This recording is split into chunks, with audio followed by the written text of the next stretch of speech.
Massage Science Podcast. My name is Eric Purvis.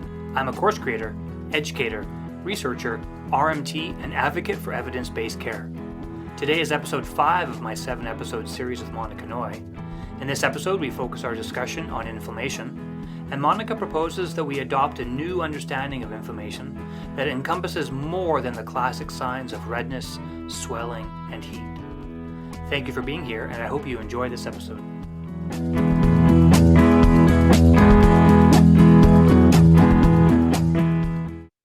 Hello again, everybody, and welcome to episode 5 with Monica Noy. We're going to talk about pain education, no script required.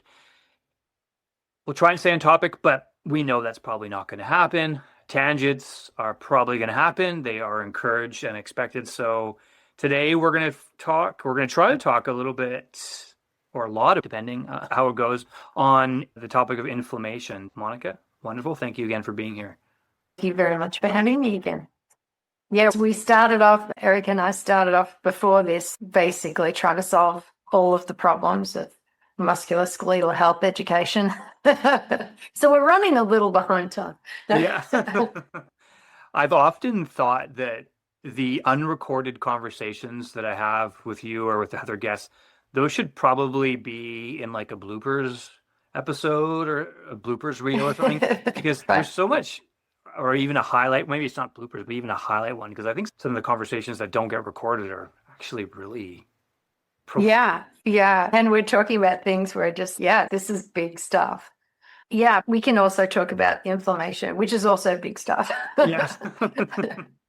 In terms of pain, I think one of the reasons for getting into this was that I was looking through some of the papers that I had been provided to look through just with regard to things like neuroinflammation, because you'd asked that question about talking about neuroinflammation. And I realized that I wasn't actually that knowledgeable about it. I'm still not. I often have to look back on the information again and again just to keep up to date with it. But that word, inflammation, got to the point of just being used to the point of meaninglessness for everything. And without a really good understanding of what we actually meant by inflammation. And so everyone who had like a disease or whatever, it's inflammatory. And then there's all these clean diets and all this sort of stuff, anti-inflammatory diets, as though the whole body is some sort of inflamed mess, all of these kinds of things. So again, it was one of those things that you got to blame for a lot of different things without really having a good understanding of what that meant. It's trended. It became this trendy explanation for everything. Yeah. If you were sick, it was inflammation, without really identifying what that meant. And technically maybe not wrong in terms of that inflammation's involved, in terms of what that means for what we can do or what it means for the person and for our learning about inflammation. So one of the things that I think when I read this one paper that I've broken down with the deck was like the definition of pain. Like we had an understanding of inflammation based on tissue damage and injury for the most part. So when you come out of school, that's your understanding of inflammation. And then when there are things like chronic diseases or chronic pain, where inflammation is used as part of the disease process or part of the healing process or part of the irritation process, whatever it might be, the thought process is that the inflammation is what we learned of it in a tissue damage situation, where there's swelling, there's heat, there's bringing of blood to that area, there's certain healing molecules, immune responses that come with it, but it's very specific perhaps in its function, and that's how we understand it. And then that got translated, I think, to that whole body inflammation. A person has fibromyalgia, or a person has some other either illness label or autoimmune condition, And there's this kind of holus bolus translation of what inflammation means in that context. And it isn't the same, right? It isn't the same kind of a thing. I think that's why this particular paper appealed to me, because it had a nice history part of it, which allowed me to see, oh, here's how the knowledge of inflammation changed over time. Here's how we came to learn about it over time. And that gives us a better understanding for what it means for us, kind of thing. The historical definition or understanding of inflammation was applied to every region of the body. So if you said inflammation due to another health condition, another disease, the understanding was that it involved the immune responses with the heat and the increased circulation. But that's what you're saying is that's not the case. There is some similarities between the responses, but it's not that red hot swelling. Yeah. It's almost like we've put an acute inflammation into a chronic state. So it's like we take what we understand by acute inflammation, and then we've transferred that to perhaps a chronic state. When someone's in a chronic state, that's the same sort of inflammatory process that is going on, because we understand it, because that's how we learned about it. That's our understanding of it. And we see sometimes it becomes harder to distinguish. I'm using myself as I guess an indicator here, because this is not going to be the same for everybody. But for myself, that was a heuristic. It was an easy way of thinking about inflammation and understanding inflammation. And then you didn't understand the nuances in relation to other conditions that might also be characterized by inflammation. Now you're just like, oh, this is bad, kind of thing. It's this person's subject to this particular process that occurs, and that's related to a healing process. In terms of what we see with chronic conditions or inflammatory autoimmune conditions, inflammation has nothing to do with healing. I was going to say that, but that point is so important because there's a lot of therapies out there that try to sell their mechanism of effect by creating an acute inflammatory response to heal or to fix or to repair. Yeah. What are your Which thoughts mechanistically might make sense depending on what the condition is, because that is the process we understand, is that when you have that acute state, the function of one of the functions related to inflammation is a healing aspect. And so I can understand that or see that from a mechanistic perspective. But I think that aspect of things, especially when we start to relate it to a chronic condition, becomes really challenging because we see it as a part of a healing state. We see it as a part of a healing process. And in the chronic state, it's not. We see it as bad, but we don't really necessarily know why. And the other part of that is, when we look into the paper, is the neuroinflammation as well. So we can have very discrete nerve-related inflammation. So we're not going to see swelling. We're not going to see heat. We're not going to see those cardinal signs. We're not going to necessarily see an influx of molecules related to healing, although we will be seeing immune responses and immune interactions, not even just responses, it's really interactions with nociception. So it becomes a very kind of a different process. One thing I just want to just go rewind ahead. back for a second, just because I'm just curious with this. So I'm thinking about, and we'll talk about the neuroinflammation and stuff, because that stuff to me is fascinating information, and how that role with the nociceptive apparatus is. We'll get to that. But one just clarification here is what you said from a mechanistic perspective, creating an inflammatory response in an injury can help. What are your thoughts about those, like things like, say, Prolo or PRP, friction or PRP, or whether the goal is to try to increase inflammation to speed healing or to repair tissues. I know the evidence for those things is all not good, but from a mechanistic perspective, you said that inflammation, yes, but in the can be useful, but in those applications for, say, these chronic musculoskeletal concerns, does it make sense to provide an inflammatory treatment to try to help that?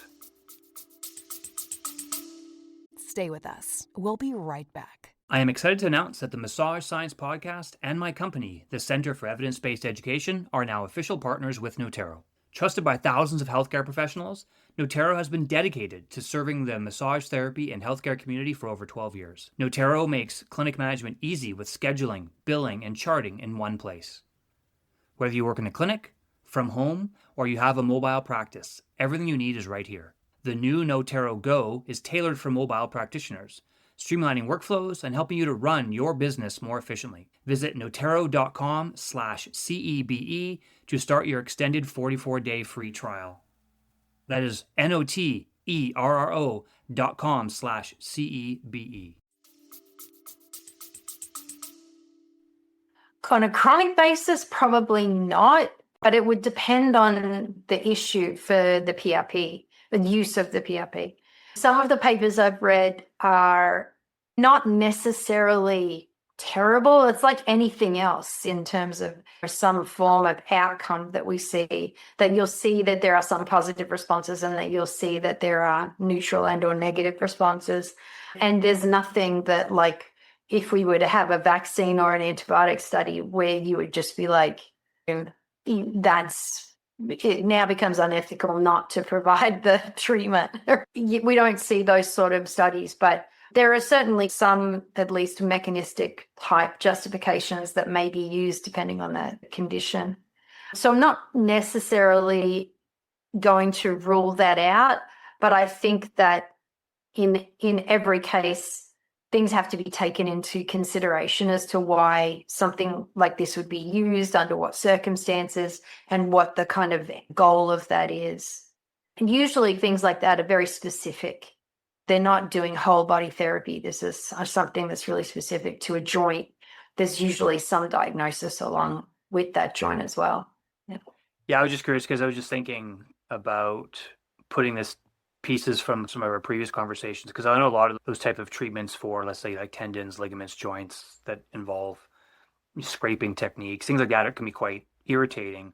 Yeah. The goal is to increase inflammation. I was just thinking about how that relates to previous discussions we had where the ethical question was, is it ever okay to try to hurt somebody?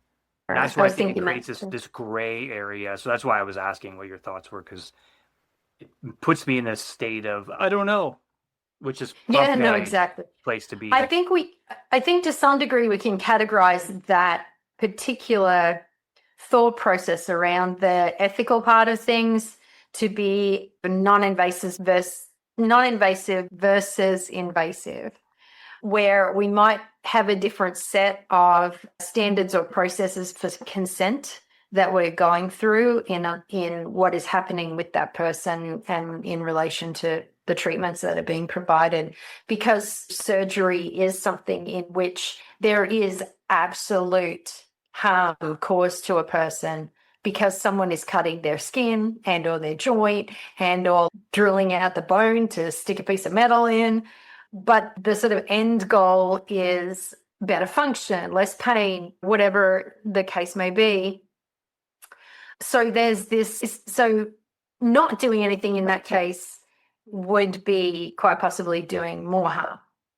So it doesn't really, that ethical question perhaps doesn't apply in the same sense as it would in a manual therapy situation where you're putting physical pressure on a person with the belief that putting physical pressure on a person to the point where it causes them pain, so it activates nociception, would be the thing that is going to solve their problem or change their pain or whatever the case may be. It's a somewhat a different ethical question, but certainly I need to think a little bit more about that as well. That's not something that I would say is going to be settled in my mind at this point. It just kind of came to my mind as you were talking about inflammation. Yeah. I wanted to just throw that out there. No, that's good. Especially when we have treatments like that that are a bit like, are they good? Maybe in this situation, but could they cause more harm? Possibly in this situation. So we have this, again, we have this spectrum with which the treatments are not, we couldn't guarantee. There's certainly probably subsets of people for whom it would be more helpful than for other people. Yeah. To be determined. Yes. Yeah. Things to be looked into. Yeah. It depends. Yeah. Okay. So we were talking before I took us on a side tangent there. So we promised at the beginning there probably would be some tangents. Thanks for following along for all the listeners. You said that this section of the course, you talk about a redefinition of inflammation. Yeah, so this paper was asking the question, is it time to redefine inflammation? And I think that's because our definition of inflammation, like one of the things that they said, and I'd have to get a look at what their problem was, is that it's basically based on it was based on function, I believe. Their proposed definition, based on the history that they showed and the sort of mechanistic understandings that we have related to inflammation in various different states, was that they were proposing that inflammation is the innate immune response. We know it is part of the immune response to harmful stimuli such as pathogens, injury, and metabolic stress. So it includes tissue injury, obviously. We understand that occurs. But also when they talk about metabolic stress, they're talking about cellular insults. So cellular insults can be things where we look at chronic day-to-day issues like a lot of smoking, not sleeping well, bad diet, not exercising enough, high levels of stress. All of those combined things are metabolic stress. There's metabolic insult on a kind of ongoing day-to-day, plus also pathogens, illnesses, that diagnosed illnesses or germs that might be causing illness. And that inflammation is the innate immune response, where inflammation is the innate immune response to harmful stimuli such as pathogens, injury, and metabolic stress, and innate being that first line defense. So there's innate and adaptive. This is the first line defense. They're saying that inflammation is an inherent part of the immune response, as well as, but it takes different forms depending on the response of that particular issue, The author, and I can give you the link to that paper as well, but the author made a comparison chart which sort of outlined some of the differences in the inflammatory kind of responses, which was really helpful. I thought it was a really great, helpful chart. So the chart had infection, tissue injury, low-grade inflammation, because they talk about low-grade inflammation, and then autoinflammatory diseases, which would include autoimmune type inflammatory diseases. So something that's something related to the immune system and in relation to the inflammation.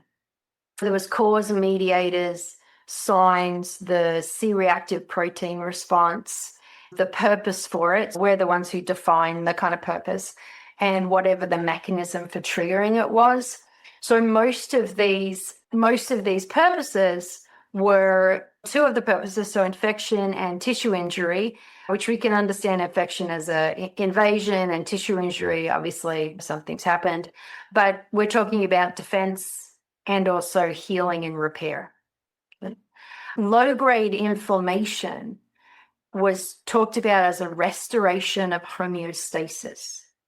It's part of that homeostatic process, that homeostatic function, and work towards restoration of homeostasis as part of it. And that was in this low-grade inflammation where the C-reactive protein testing would be very low.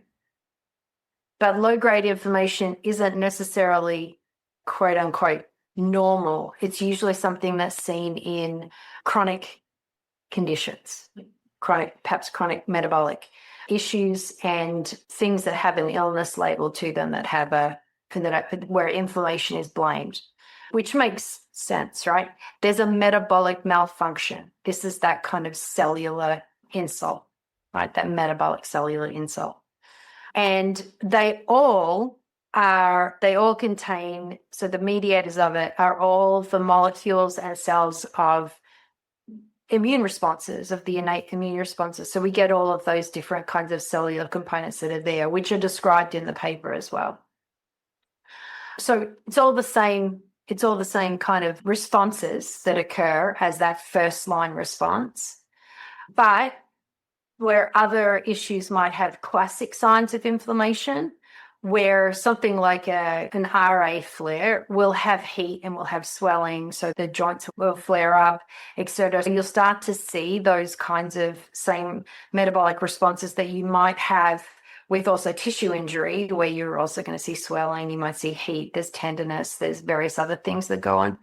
In low-grade inflammation, where you have this metabolic malfunction, you don't see the classic signs of inflammation. And so this gives an explanation, basically, for why if someone has a label of fibromyalgia where low-grade inflammation is considered one of the characteristics, where C-reactive protein tests aren't going to show up, where people will be saying, oh, it's inflammation, because there might be other kind of signs that there might be inflammation, like stiffness and various other things might occur. But it gives us a little bit of a different understanding then, because we're not looking for those cardinal signs. We're not going to see the cardinal signs of inflammation. But they know it's present. It's not going to yes. look how you would expect inflammation. And yeah, some of the stuff. It's this restoration of homeostasis. So there's always this metabolic insult. And every time we have insults like that, we have this homeostatic process that goes on trying to get us back to whatever. It's not trying to get us back. It's a constant process. But we're talking about with a metabolic malfunction where there's consistent metabolic stresses, there's consistent cellular insults over a variety of different ways. I find this stuff really fascinating because a couple of years ago, I started looking more into condition-specific and joint-specific research. And some of the stuff that I kept coming up was they used the term metabolic insults or metabolic stressors, and seemed that a lot of these unexplained or unknown conditions, things like frozen shoulder and even like non-specific low back pain, whatever that means, these ones they seem to think had these metabolic stressors that, I guess, you take a step back and you look at this inflammatory homeostatic process, I guess how it's manifesting in somebody could present as these pain presentations that we don't really have a specific simple diagnostic criteria because it doesn't fit the normal acute injury inflammation. Yep. Is that? And this makes sense too. Right page with understanding that? Yeah, because it makes sense when we get to the making a pain assessment, because one of the aspects of making a pain assessment is also looking at whether or not there are these signs of this kind of continued stresses. If someone has this particular issue along with it, there's low energy, there's fatigue, there's sleep issues, there's digestive issues, there's a whole bunch of different things that fit into this category that would then give us an idea. There's also this inflammatory response that's consistent, that's low enough to not hit the triggers for testing, but is significant enough to not necessarily be normal, to be a sign of metabolic malfunction. And that gives us a better understanding of what the case may be. Because when we look at things like an autoinflammatory disease, where someone has an inflammatory flare-up within that disease, you have one of the cardinal aspects of that will be pain. Right? People will have the painful joints where it flares up. They'll have where you might have this inflammatory response. You're going to continue to have the pain. And that makes sense as something that would activate a chemical nociception sufficiently, right, to result in pain. And then this, what we might find with something where you have low-grade inflammation, there might be, I don't know enough about what it means to have a low CRP response, of whether or not the likelihood is that there's peaks and valleys within that response. It would unlikely be a steady state, which would make, again, sense for why someone might have pain in areas that one day where they may not feel it the next day, where things move, where they shift, where it isn't always the same sort of thing, where someone might have trouble walking because they have knee pain one day and then the next day they don't have pain in that area and they have it somewhere else, or various other states of things that might be going on. It makes it very challenging because what we're trained to do is look at any body part that the person says, I have pain here, and then we'll find a dysfunction for that to say, oh, that's the reason that you're having pain.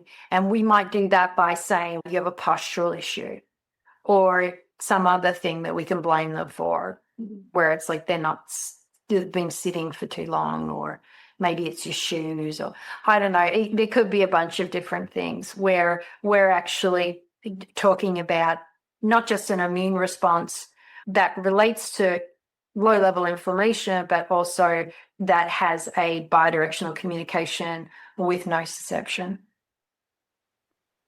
To understand this stuff, and I don't think you need to understand it fully, but it helps, I guess.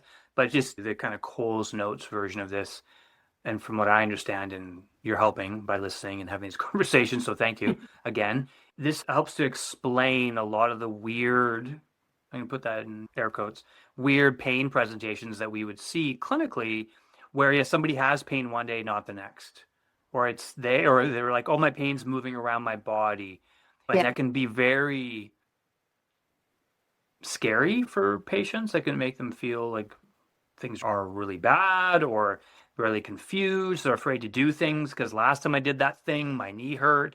And then, so I don't want to do that thing anymore. But then now I do this thing, my back hurts. We all know those. Clinician, you understand what we're talking about. Yeah. But I guess that this knowledge helps to make sense of why that might be occurring in some people. Yeah. It just gives us an understanding. It's another mechanistic understanding of why nociception sufficient for a sensation of pain would be activated in different ways. So if someone's living with this metabolic stress, these metabolic stresses, they have an illness label, they might have other comorbidities along with it, but they have basically a low-grade inflammation that is a sign of that metabolic malfunction. There's this consistency that's going on. They're still living their lives like everyone else does.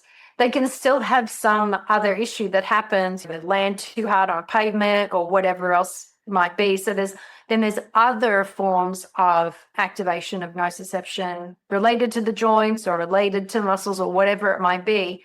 But there might just be, in that case, it takes less to reach a threshold for sufficient nociception. So there's no dysfunction there necessarily. And that was my question too. It was, how does this impact nociception? Was it due to the nociceptive system or to the nociceptors?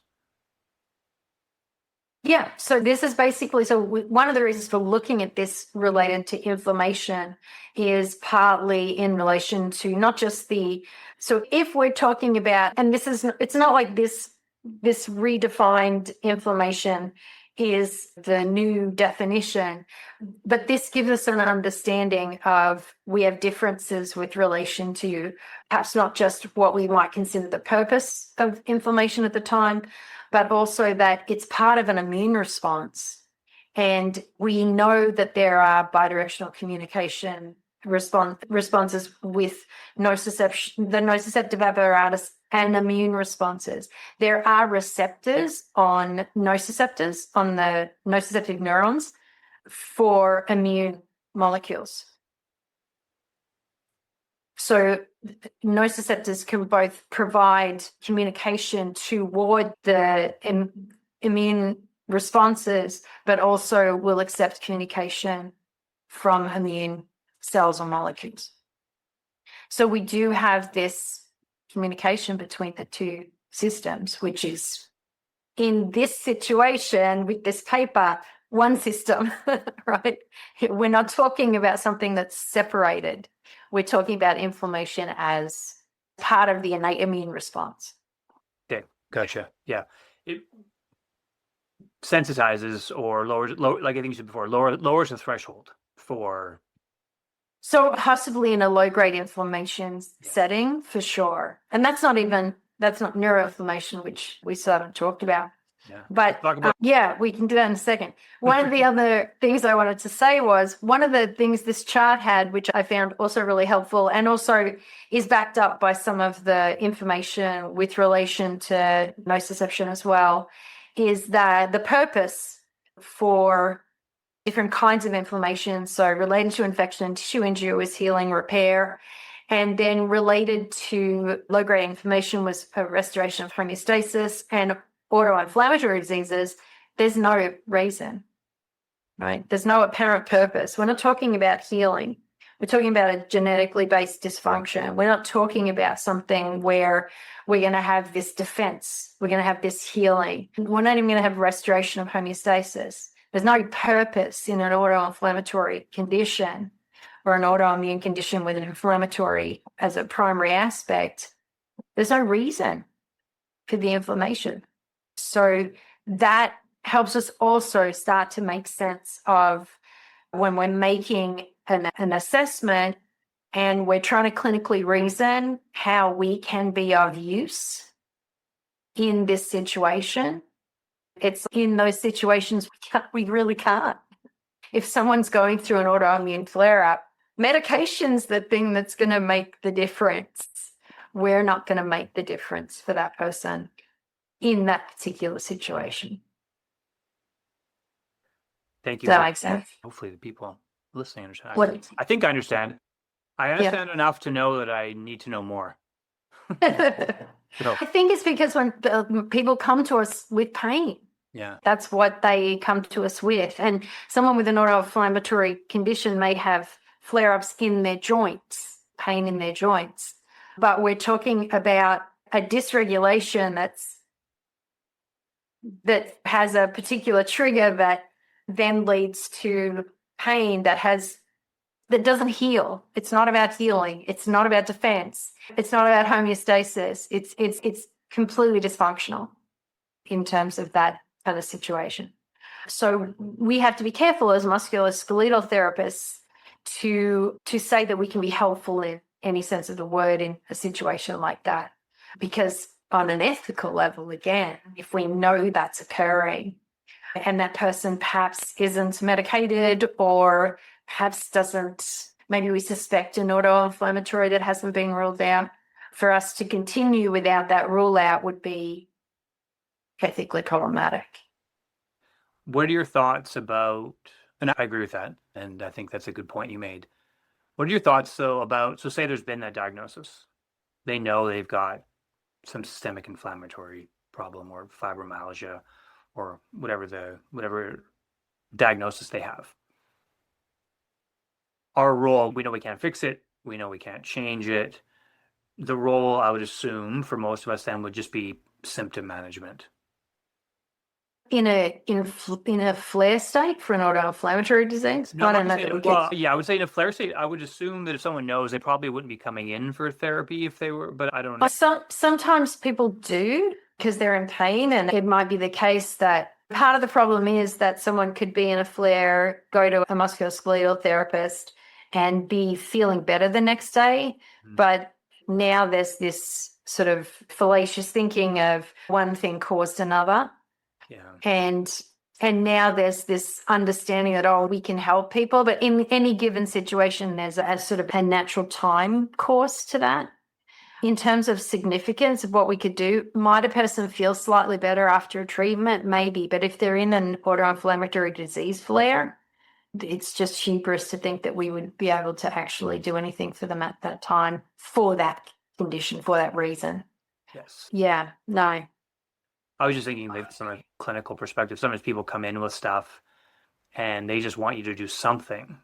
And in which case, if I'm going to think out loud here, so I could totally be wrong. Yeah. And I'm okay with that.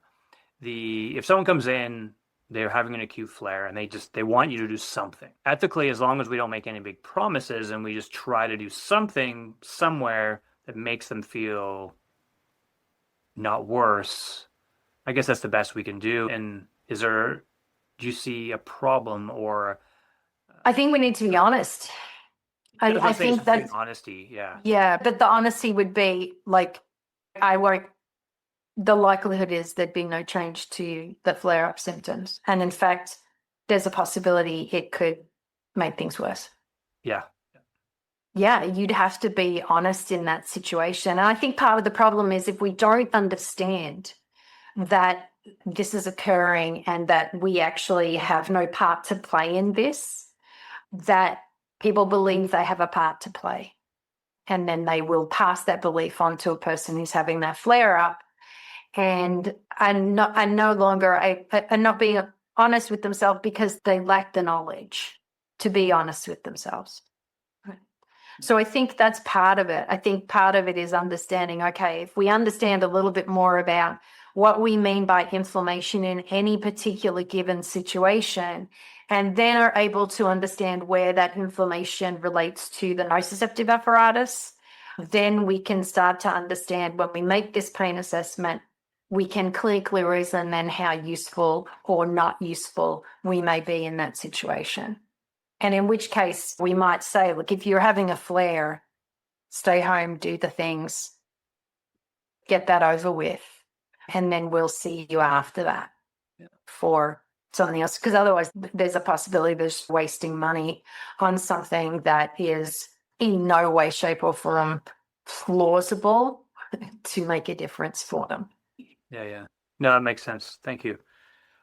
Let's talk about neuroinflammation to finish off this conversation. Scroll on down. Yeah, so neuroinflammation is a little bit newer again to me. So I've been looking into it, but I think before I was looking into, and that's another reason I was looking into inflammation, so I can understand, okay, what's the difference between inflammation on this standard level and neuroinflammation, whatever that means, because it is certainly believed that it's implicated in chronic pain and chronic pain states, and it relates to, at least from the papers I'm talking about, I'm just going to go to the bottom paper, because it relates to central sensitization as well of nociception. So whenever I say central sensitization, I'm going to say of nociception so that we understand that is the difference. We're not talking about peripheral sensitization then, we're talking about brain and spinal cord. And then also immune response. The immune response is related to it. You have spinal cord cells that might become, so this is from, I'm just looking at, this is from a paper that was posted related to fibromyalgia. And then so these cells become sensitized through the immune responses, which includes things like cytokines, which we know are pro-inflammatory cells, so various other pro-inflammatory cells.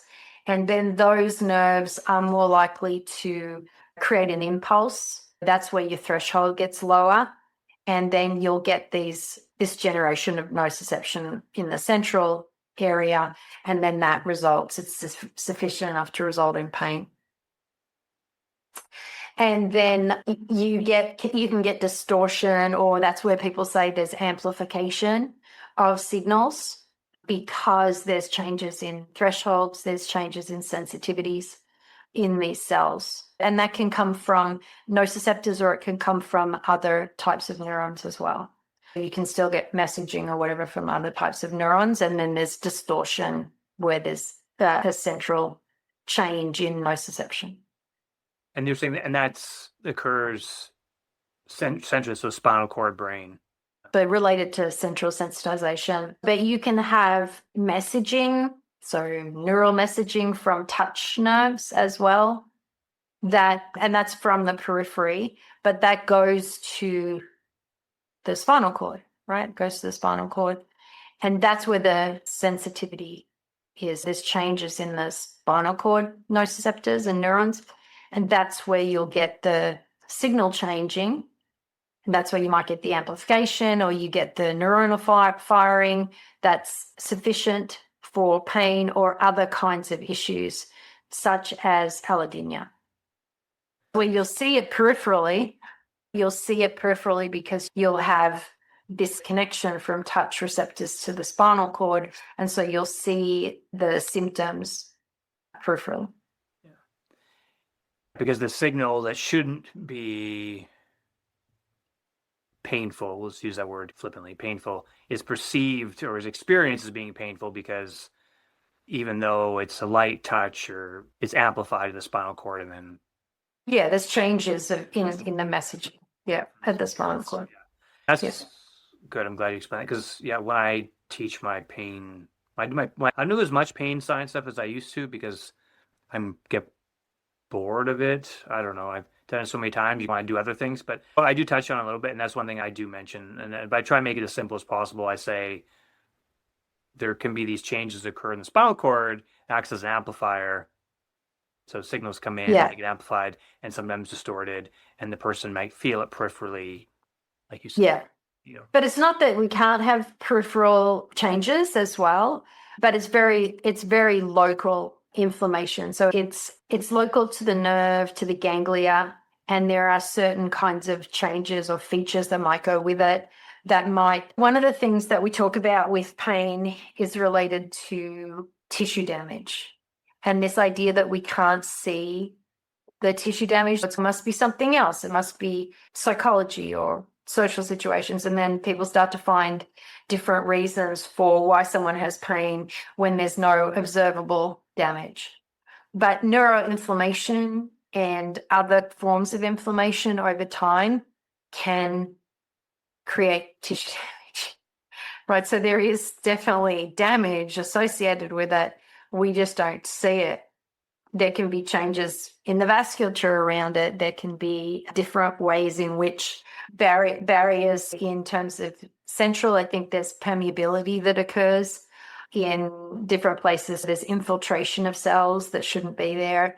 There's different inflammatory mediators that are also produced, and activation of different cells. Centrally, you'll have glial cells as well being activated. We start to see that actually there can be differences in damage occurring, but we don't see it. It's not like when someone sprains an ankle and tears a ligament, we're able to see the cardinal signs, we're able to see the damage, we're able to understand what is happening there and why we might see someone reporting pain in those areas. And there's another chart. This particular paper gives a chart which compares inflammation, neurogenic inflammation, and neuroinflammation. And the neurogenic inflammation is one thing I always keep forgetting about. That results in rapid plasma extravasation. I guess that's like is it like vaso is opening? Because it's that and edema before the infiltration of immune cells. So it plays a role in inflammatory diseases such as asthma, psoriasis, and contributes to pain conditions such as migraine, CPRS, and after things like bone fractures. This one's comparing these. We haven't really talked about neurogenic inflammation. I haven't got that quite fully down yet. But when comparing inflammation and neuroinflammation, in terms of location, features, and role in when someone has pain, the inflammation we usually see peripheral tissues, skin and muscle. There in internal organs, but usually we don't see that in the brain in the way that we're thinking about this kind of inflammation. Usually it's related to disrupting the blood vessels, there's edema, there's immune infiltration. These are the cardinal signs of inflammation. And then we also know that there's that healing response, that defense response, depending on what the issue is. So we have that. And then usually we'll have pain more with the acute phase and less. So there'll be less pain response or pain feeling as things start to heal and move from acute to less acute. But there can also be a transition then from acute to chronic. There will be a change in how that pain is felt in a particular way. Even in a chronic pain situation, generally it's not described on the whole as an acute pain situation. The descriptions will be different. But not that there can't be flare-ups that just are described in similar ways. Neuroinflammation, PNS and CNS. So we have the nerves, the dorsal root, the trigeminal ganglia, and then the spinal cord and brain for the CNS. So that can disrupt the blood-brain barrier. There's an infiltration of immune cells. There's an activation of peripheral and central glial cells, production of inflammatory cytokines, transition from acute, and then the role in pain again. There's a transition from acute to chronic, and then a maintenance with regard to people who have chronic pain. But neuroinflammation is nerves, like we're talking PNS, CNS, more specific and direct to the nerves, and very specific in relation to the directional communication with the immune system. That's a lot. So, yeah, That's it a lot, is. yeah. But it is. And part of it is important just trying to information. figure, Yeah.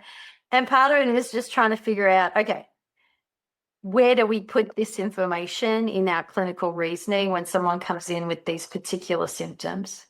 And in terms of, especially in terms of, here we are, we work in musculoskeletal care for people, and we see a lot of people who have pain. Anyone from chronic pain they may have also associated musculoskeletal issues, and to people who have sprained an ankle and now maybe their ankle's healing, but they've got back pain because they've been limping for a bit. There could be a bunch of different reasons that we see people. And for a long time, pain had been treated in very much the same way. And then when BPS came in, chronic pain got treated even worse because now nociception was removed, right? Before that, it was there. We just had lots of different possible reasons that we could find lots of physical dysfunctions that we might be able to blame for that. But then we were finding physical and mental and social dysfunctions that could be blamed for that. And this idea that part of that relates very much to that innate immune response and inflammatory response, and inflammation related very much to the nerves itself, and where we put that with clinical reasoning, because we can't treat that. Which is important because, like you said, we said earlier about the honesty and the understanding and communicating that we might make this worse. Yeah, we might make this worse, or we might provide people with information that makes them think they have a problem they don't have. Yes. Which can be a physical problem, or maybe it's a mental problem, or maybe it's some other problem, because we then remove a mechanistic quality, or we just don't know about it. This is part of the education, is there are mechanisms of inflammation, immune response that lead to sensations of pain that on a manual therapy level we can't treat, but we do need to understand.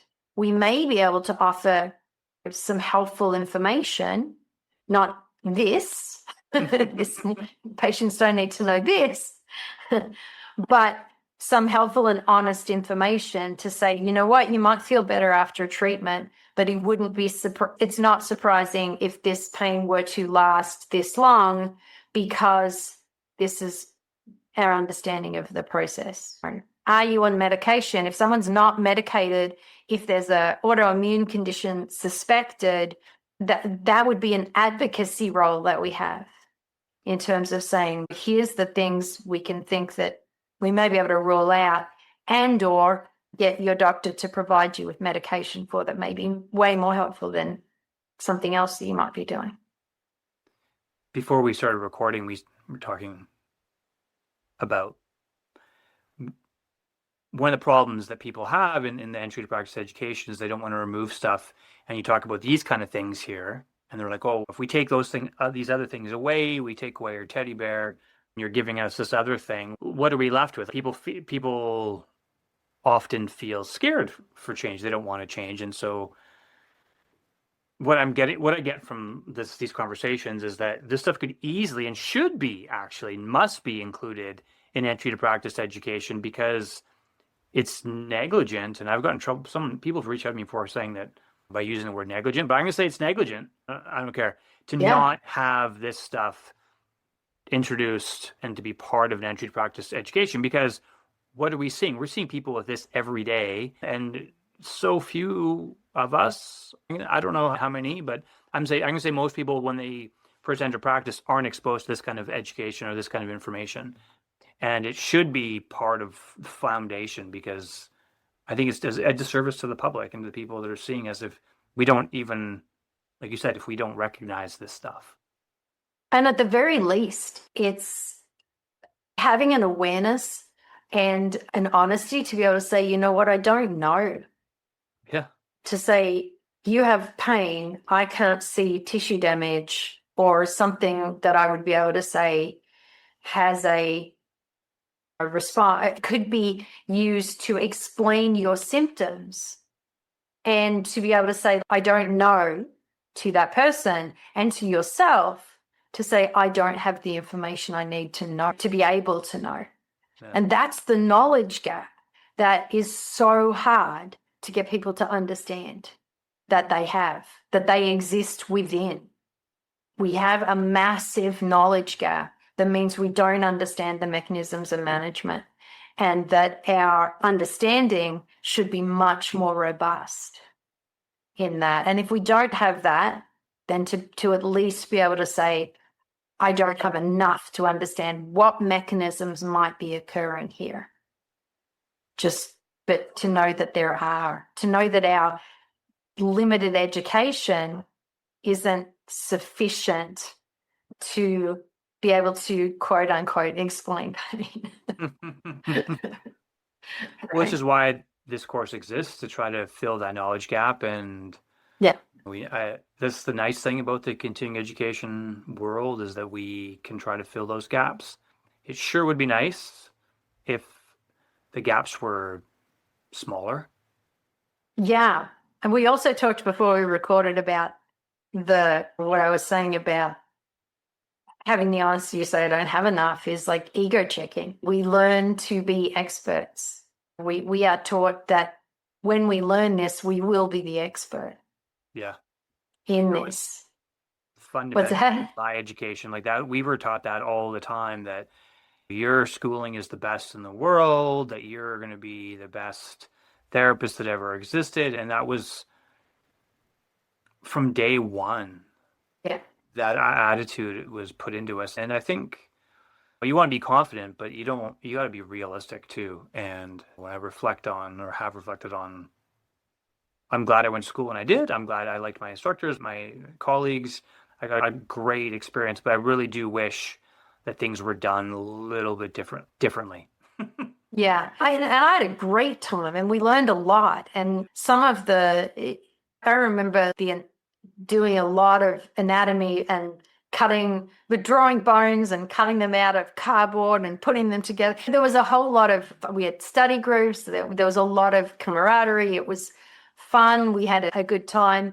And it's not that there are, like, a lot of the foundational courses are not problematic. It's the reasoning that becomes problematic.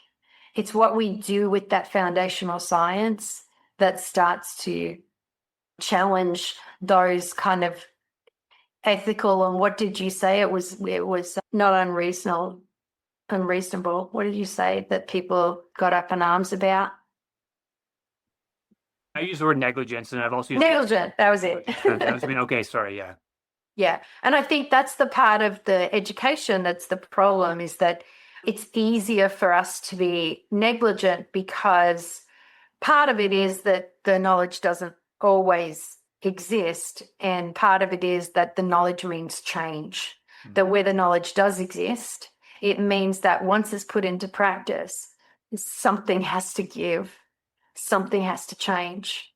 And that's a direct, I don't want to necessarily use the word assault, but It is a direct challenge to people's livelihood Yeah.